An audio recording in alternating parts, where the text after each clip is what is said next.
La chronique bourse, la quotidienne Zone Bourse, Anthony Bondin.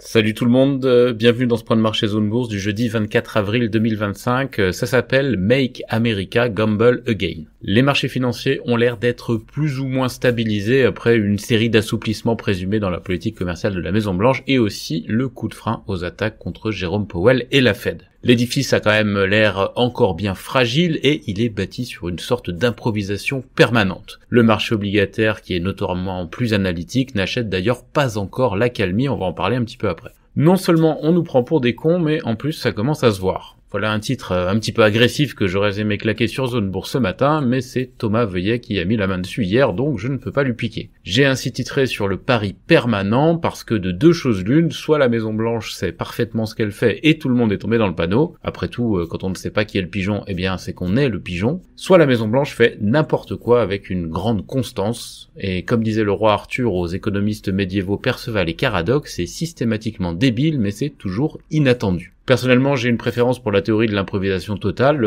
parce que j'ai pas vraiment envie d'être un pigeon, et parce que le chaos est par essence implanifiable. Donc, il serait bon de siffler la fin de la récré et de faire des choses un petit peu plus constructives. Scott Bessent semble d'ailleurs orienter l'administration Trump en ce sens. Et là, il faut bien dire que je me fais un petit peu peur avec le secrétaire du Trésor US, je commence à développer une sorte d'obsession, je parle de lui tous les jours dans cette chronique. Mais c'est parce que c'est l'adulte dans la pièce en ce moment. Mon collègue Antoine est venu à la rescousse ce matin pour m'éviter une psychothérapie destinée à traiter mon addiction à Scott Bessent. Il s'est pointé avec une note de renaissance macro qui a comptabilisé les gros titres entre le 3 mars et le 22 avril, pour en conclure quoi? Eh bien que le S&P 500 gagne en moyenne quelque chose comme 0,2% quand Bessent fait les gros titres, alors qu'il baisse de 0,9% quand Navarro et Lutnick font les gros titres. En gros, c'est le pragmatique face au dogmatique. Hier, c'était donc une séance Bessent. Trump et son secrétaire au Trésor ont abondamment communiqué sur le fait que la guerre commerciale avec la Chine est intenable, tout en faisant passer le message que le patron de la Fed restera intouchable. Et ça, il faut bien dire que ça a détendu un petit peu tout le monde. Les indices européens d'ailleurs ont brillé, 2,1% de gains pour le CAC 40 et même 3,1% pour le DAX qui a été dopé par la flambée de SAP après ses résultats. Du côté de Wall Street, le rebond s'est poursuivi, mais d'une façon quand même un petit peu décevante. Les gains de 1,7% du S&P 500 à la clôture sont presque les plus bas de la séance. Le marché obligataire, lui, il s'est montré plus sceptique. Une fois de plus, il veut voir pour croire. Les rendements US sont restés au perché car les craintes inflationnistes n'ont pas été balayées par les déclarations récentes. Pour en revenir à la séance du jour, elle est marquée par un monceau de publications, et à ce propos, c'est le bon moment pour faire une doléance. J'aimerais que les sociétés cessent de publier toutes en même temps le jeudi. C'est éprouvant, et ça fait atteindre un niveau de stress déraisonnable aux pauvres plumitifs comme nous, alors que nous sommes déjà tendus par notre grand remplacement en cours par l'IA. Question donc, savez-vous combien de sociétés annoncent leurs résultats ce 24 avril? Eh bien grâce à un copier-coller un peu dégueulasse dans Excel sur le calendrier Zone Bourse, qui est quand même une bonne source puisque nous achetons fort cher à FactSet cette donnée, je suis en mesure de vous dire que 299 sociétés pesant au moins 500 millions de dollars publient aujourd'hui en Europe, au Canada et aux États-Unis. Je suis même pas allé compter celles qui publient en Asie. Et là, évidemment, c'est beaucoup trop, et donc ça fait beaucoup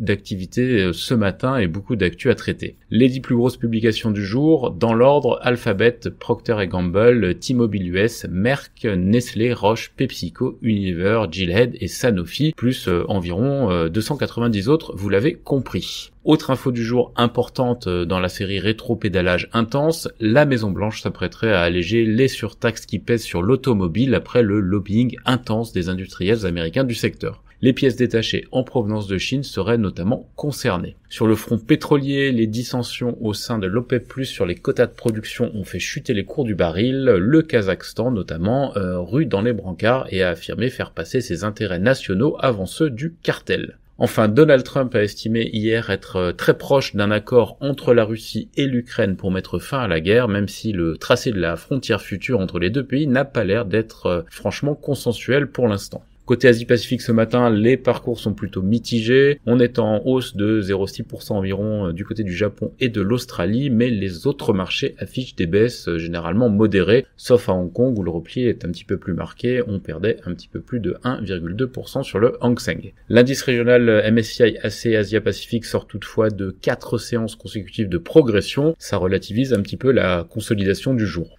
Les dégagements de la séance sont mis sur le compte des déclarations positives mais quand même teintées de prudence de Scott Bessent, toujours lui. Une désescalade avec la Chine est probable, mais régler le contentieux entre les deux pays prendra du temps et aucune proposition unilatérale ne sera formulée à ce stade. Les indicateurs avancés européens, eux, ils évoluent autour de l'équilibre à l'heure de l'enregistrement, c'est-à-dire autour de 8 heures. On a donc beaucoup de publications de résultats, notamment en France. Sanofi, EssilorLuxottica, Kering, BNP Paribas, Air Liquide, Dassault Systèmes, Bureau Veritas, Renault, Orange, ST Micro, Thales, BIC, Vision Group, Worldline ou encore Veralia ont publié leur trimestriel depuis hier soir. Il y en a encore pas mal d'autres en vue. Saint-Gobain, Michelin, Interparfums, Getlink, ID Logistics, Fnac Darty, etc., etc. AXA veut renouveler le mandat de son directeur général Thomas Buberl en 2026. ArcelorMittal envisagerait de supprimer environ 600 postes dans 7 sites du nord de la France. Sanofi investit 15 millions d'euros dans Inat Pharma et on a aussi des petites actus du côté d'AB Science et de HRS. Ailleurs en Europe, beaucoup de publications également, j'en cite quelques-unes. Nestlé, Roche, Adidas, Nokia, Galderma, Kuehne & Nagel, Saipem, SGS, Fugro, Essity ou encore Xfab. Là aussi, il y a beaucoup d'autres noms aujourd'hui qui doivent publier.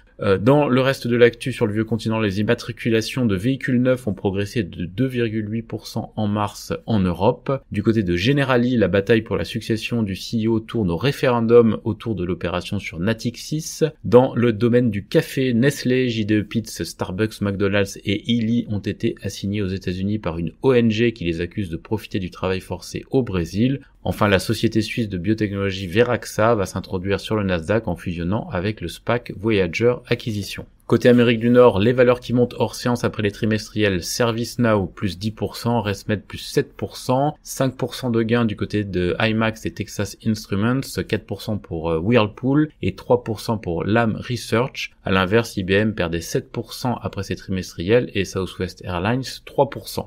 Eli Lilly a annoncé la poursuite de 4 préparateurs en justice pour des copies de ces médicaments amaigrissants. Le reste de l'agenda du jour aux États-Unis, Alphabet, Procter, T-Mobile, Merck, PepsiCo, Union Pacific, Gillette, Comcast, Fiserv, BMS ou encore Intel. Ailleurs dans le monde, les ventes internationales de Toyota ont atteint un niveau record en mars parce que les Américains se sont précipités avant l'entrée en vigueur des droits de douane. Le groupe VinFast prévoit d'ouvrir des usines en Inde et en Indonésie cette année dans le cadre de sa stratégie de pivot vers l'Asie. TSMC a présenté une nouvelle technologie qui permet d'assembler des puces plus grandes et plus rapides. Hyundai Motor a enregistré une légère progression de son bénéfice d'exploitation au T1 et SK Hynix enregistre pour sa part un trimestre exceptionnel et prévoit un impact relativement limité des droits de douane sur les puces IA. Sur l'agenda des publications en Asie-Pacifique, Reliance Industries, CATL, China Life, China Yonsei Power, SK Hynix donc j'en ai déjà parlé, Chugai Pharma, Hindustan Unilever, Fujitsu ou encore Hyundai. C'est terminé pour ce point de marché du jour, je vous souhaite une excellente journée à toutes et à tous.